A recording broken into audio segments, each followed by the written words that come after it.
Hola chicos, bienvenidos. Soy María José Mora Vargas y pertenezco al grupo 19. Hoy te explicaré la cosmovisión de Ferdinand de Saussure y su relación con la teoría de los signos. Ferdinand de Saussure fue un lingüista al que consideramos el padre de la lingüística del siglo XX. La cosmovisión de Saussure fue más allá de su época, es decir, no fue inmediata, sino futurista. Comprendió que, a falta de un objeto de estudio y de una metodología, no es posible delimitar una perspectiva científica en el caso de la lingüística.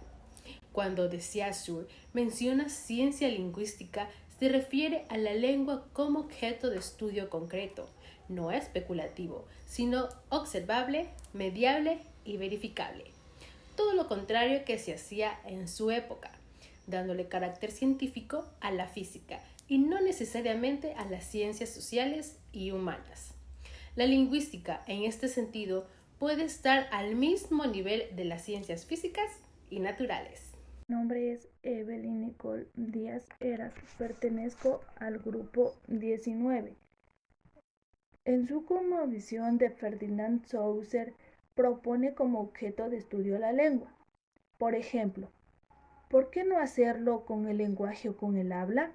Las respuestas se desprenden de las características de la lengua. Primero, porque la lengua es un objeto bien definido, localizable en un punto determinado, en la que la imagen acústica se une a un concepto. Segundo, porque la lengua se puede estudiar separadamente, a diferencia del habla. Es decir, no solo preside de estos elementos del lenguaje, exige que ellos no se involucren. Tercero, porque la lengua es homogénea, mientras que el lenguaje es heterogéneo.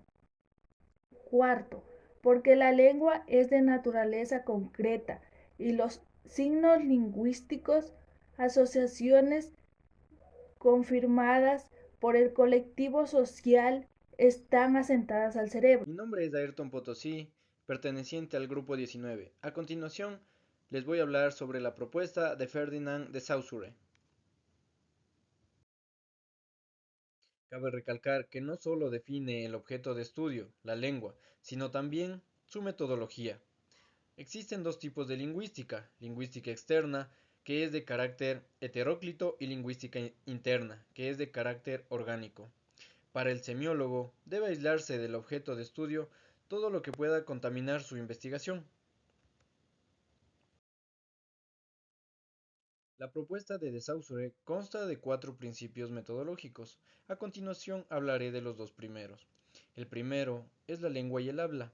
Se refiere a la lengua como objeto de estudio concreto, no especulativo, sino observable, medible y verificable.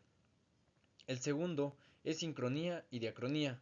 Para de Saussure, lo primero prevalece sobre lo segundo, porque es la realidad para la masa hablante y para el lingüista.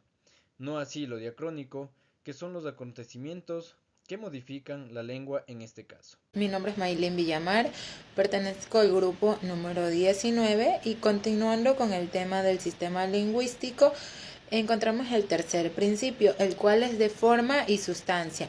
En este principio, la lingüística trabaja de forma en que los elementos de los órdenes se combinan, lo cual refleja una forma, pero no una sustancia. Es decir, antes de esa combinación que es arbitraria, los elementos son amorfos. Esto quiere decir que no tienen forma y son confusos. Estos elementos son los signos, los cuales son el significante o imagen acústica y el significado o imagen mental. Pero ellos, como unidades, no son la totalidad, sino que es esta la que determina su relación por su posición dentro del sistema, como un peón dentro del ajedrez o como un tren en la vía férrea, por ejemplo.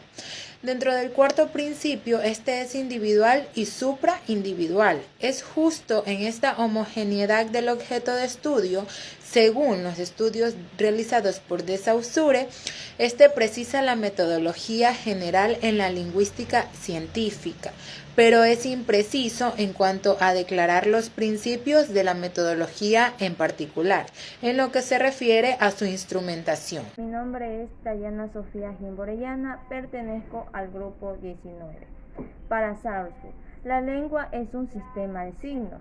El signo lingüístico es una entidad con dos caras.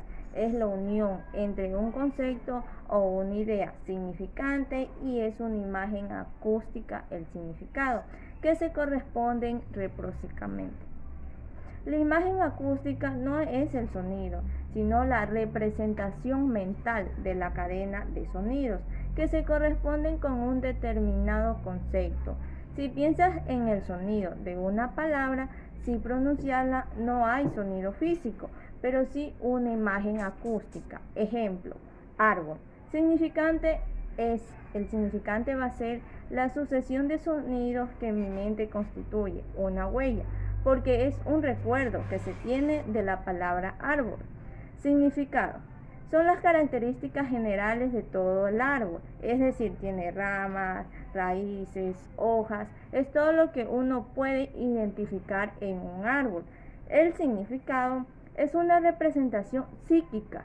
Esto quiere decir que es un significado, no sería el árbol como objeto real, sino la idea que la persona se hace hacia el árbol. El significante ha sido considerado de la parte material del signo, el sonido o la letra escrita, y permite que el significado se haga presente. Según él, los signos lingüísticos están en la mente. Gracias.